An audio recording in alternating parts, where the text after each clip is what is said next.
మరి junior NTR and Hrithik Roshan combination లో war 2 movie అయితే విడుదల కానుంది. మరి నేపథ్యంలో ఆగస్టు 14th అయితే ఈ మూవీ ప్రేక్షకులకు ముందుకు రానున్నట్టు తెలుస్తుంది. సో మరి ఈ నేపథ్యంలో ఈ మూవీకి సంబంధించిన ట్రైలర్ అయితే రిలీజ్ అయింది. సో ఇప్పుడు ట్రైలర్ చూసుకుంటే ఒక ఇంట్రెస్టింగ్ గా మారిందని చెప్పొచ్చు. మరి దీని గురించి డిస్కస్ చేయడానికి మనతో పాటు డాక్టర్ దుర్గా వడ్లమాన్ గారు ఇప్పుడు మనతో ఉన్నారు. నమస్తే మేడం. నమస్తే అండి మేడం, మరి జూనియర్ ఎన్టీఆర్ గారి గురించి కానివ్వండి, హృతిక్ రోషన్ గురించి కానివ్వండి, ఒక క్రేజ్ ఉందని చెప్పొచ్చు. అలాంటిది వీళ్ళ ఇద్దరు కాంబినేషన్ లో ఒక మూవీ వార్ 2 మూవీ అయితే రాబోతుంది. సో మరి దీనికి సంబంధించి ఒక ట్రైలర్ కూడా రిలీజ్ అయింది అండ్ 14th కూడా మూవీ రిలీజ్ అవునట్టు వార్తలు అయితే వినిపిస్తున్నాయి. ఏమంటారు మేడం దీని గురించి? అంటే డైరెక్టర్ అయాన్ మీరు అన్నట్టు ఆగస్టు 14 రాబోతోంది, రిలీజ్ కాబోతోంది.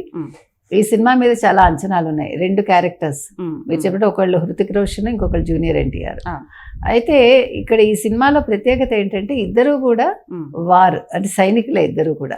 ఇద్దరు దేశం కోసం చేస్తారు, ఒకే దేశం కోసం.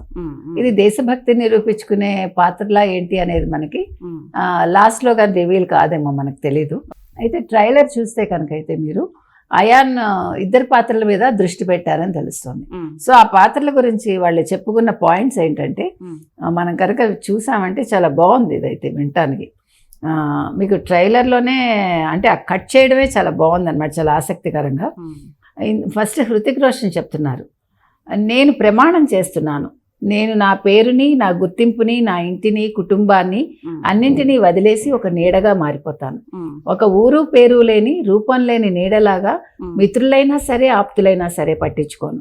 ప్రేమించిన వారిని కూడా చూడను, వెనకడుగు వేయకుండా వెళ్ళిపోతాను. పేరు తెచ్చిపెట్టని సాక్ష్యాలు లేని త్యాగాలు ఎన్నో చేస్తాను. దాని ఖరీదు నా ప్రాణమైన, చివరికి నా ఆత్మనైనా చెల్లిస్తాను. ఇది హృతిక్ రోషన్ క్యారెక్టర్ ఆర్కట. సో ఇప్పుడు జూనియర్ ఎన్టీఆర్ చెప్తున్నారు, నేను మాటిస్తున్నాను, ఎవ్వరూ చేయలేని పనుల్ని నేను చేసి చూపిస్తాను. ఎవ్వరూ పోరాడలేని యుద్ధాన్ని నేను పోరాడుతాను.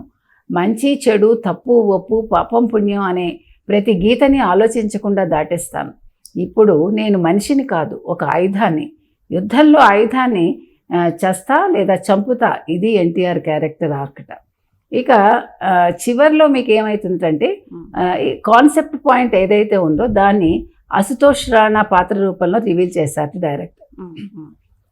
కర్మణ్యే వాధికారస్తే మా ఫలేషు కదాచన, he's a soldier, you are a soldier and this is war అన్న అశుతోష్ డైలాగ్ ఇద్దరు సైనికుల మధ్య జరిగే యుద్ధం ఆవిష్కరించింది. ఈ ఇద్దరి యుద్ధం కూడా ఒకే దేశం కోసం కావడం మరింత ఆసక్తికరం అంటున్నారు.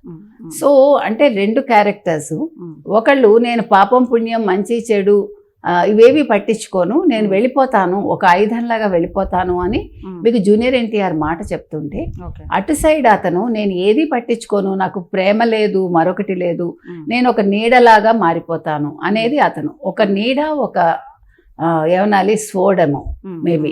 అంటే ఇద్దరు పంథా ఒకటే, కానీ చెప్పిన విధానం వేరు, చేసే పని వేరు, కానీ ఒకే దేశం కోసం ఇద్దరు సోల్జర్స్. సో ఇది వినటానికి బాగుంది, చూడటానికి బాగుంది. సినిమా కూడా చాలా బాగుంటుందని మనకు అనిపిస్తోంది. అంటే ఇద్దరు హీరోస్ని పెట్టి, ఒక నార్త్ హీరో, ఒక సౌత్ హీరో. ఈ మధ్యన బాలీవుడ్ మీరు కనుక గమనించారంటే ఏమంటారు, హిట్స్ కోసం చాలా తెగ వెంపర్లాడుతోంది. హిట్స్ లేవు చెప్పాలంటే. ఈ మధ్యన 1-2 హిట్స్ వచ్చాయి. ఈవెన్ అమీర్ ఖాన్ లాంటి వాళ్ళనే పక్కన పెట్టేశారు. అంటే ప్రజలు చాలా సెన్సిటివ్గా ఉంటారు, చాలా తెలివిగా ఉంటారు, నచ్చితే నెత్తిన పెట్టుకుంటారు. మీరు వాళ్ళ మనసుని గాయపరిస్తే మాత్రం, వాళ్ళ దేశాన్ని మీరు కించపరిస్తే మాత్రం మీరు ఎక్కడుంటారో మీకే తెలియదు. అంటే అది ఎవరికైనా, ఎంతటి హీరో అయినా సరే, ఎంత గొప్ప దేశభక్తుడైనా సరే, ఎంత గొప్ప రాజకీయ నాయకుడైనా సరే అది వర్తిస్తుందండి. సో ఆ రకంగా దెబ్బతిన్నాడు అమీర్ ఖాన్.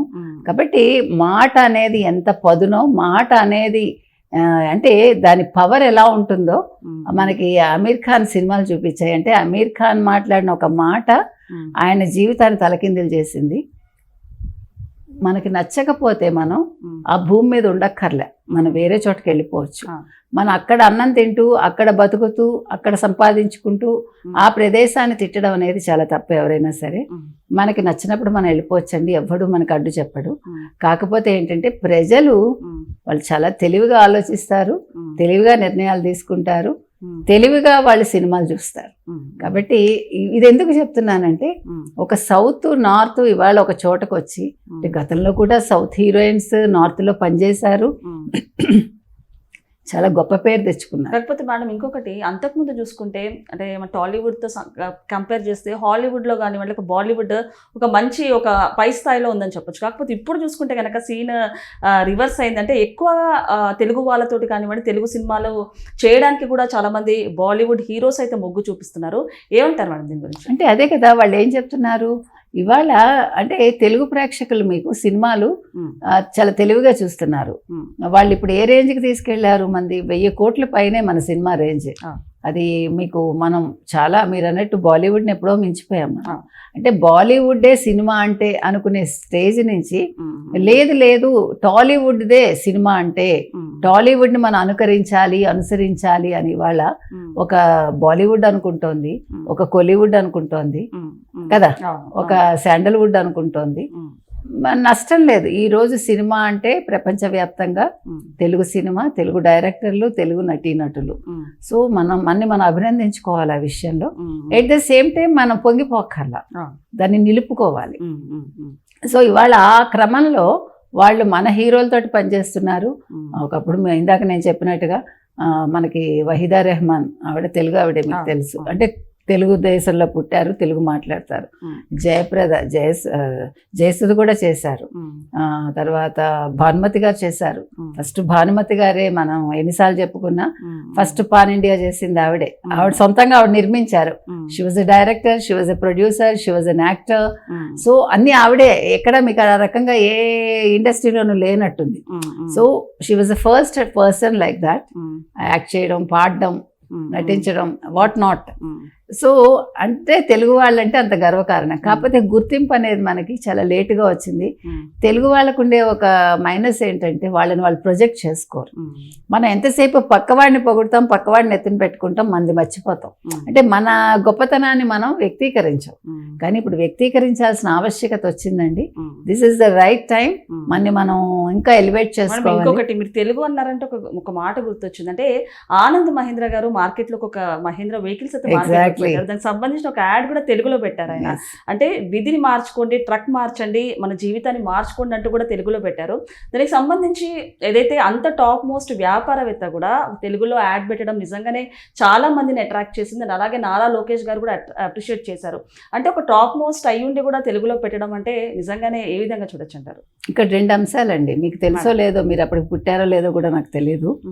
మనకి యాడ్స్ అనేవి ఎట్లా వచ్చేవంటే మీకు తమిళంలో వచ్చేసేవి, తెలుగులో ఎప్పుడు యాడ్స్ ఎక్కువ వచ్చేవి కాదు. మీకు తెలియదు, మీరు దూరదర్శన్ చూస్తుంటే మీకు తెలిసేది. లేదు మిక్స్ అండ్ మ్యాచ్ భాష, సరైన తెలుగు ఎవడు ఉచ్చరించేవాడు కాదు. తర్వాత ఇంగ్లీష్లో యాడ్స్ వచ్చేసేవి, హిందీలో యాడ్స్ వచ్చేసేవి. ఇది మన తెలుగునాడులో జరిగింది నేను చెప్తున్నా. అప్పుడు మాకు చాలా కోపం వచ్చేది, బాధ వచ్చేది. తర్వాత ఉచ్చారణ సరిగా ఉండేది కాదు యాంకర్స్ది. యూ కెనాట్ బిలీవ్ అండి, మేము తెలుగు ఆంధ్రదేశంలో ఉండకపోయినా, మేము తమిళనాడులో ఉన్నా, మేము వేరే రాష్ట్రంలో ఉన్నా కూడా మేము చాలా బాధపడేవాళ్ళం. అటువంటిది ఈరోజు ఆనంద్ మహీంద్రా గారు తెలుగులో ఒక ట్రక్ యాడ్ పెట్టారు అంటే రాజకీయంగా మనం ఈరోజు నెంబర్ 1లో ఉన్నాం. వ్యాపార పరంగా ఈరోజు మన రాష్ట్రం అంత అభివృద్ధి సాధించింది, అంతమందిని ఆకర్షిస్తోంది. అందుకే మీరు అన్నట్టు నారా లోకేష్ గారు ఆయన వచ్చి ఇక్కడ వ్యాపారాలు చేసుకోమన్నారు, మీకు ఏం కావాలన్నా మేము వసతులు ఇస్తామన్నారు.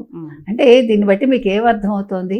ఇవాళ తెలుగు భాష, తెలుగు వ్యక్తి, తెలుగు నాడు మొత్తం ప్రపంచాన్ని శాసించే రోజు వస్తుంది.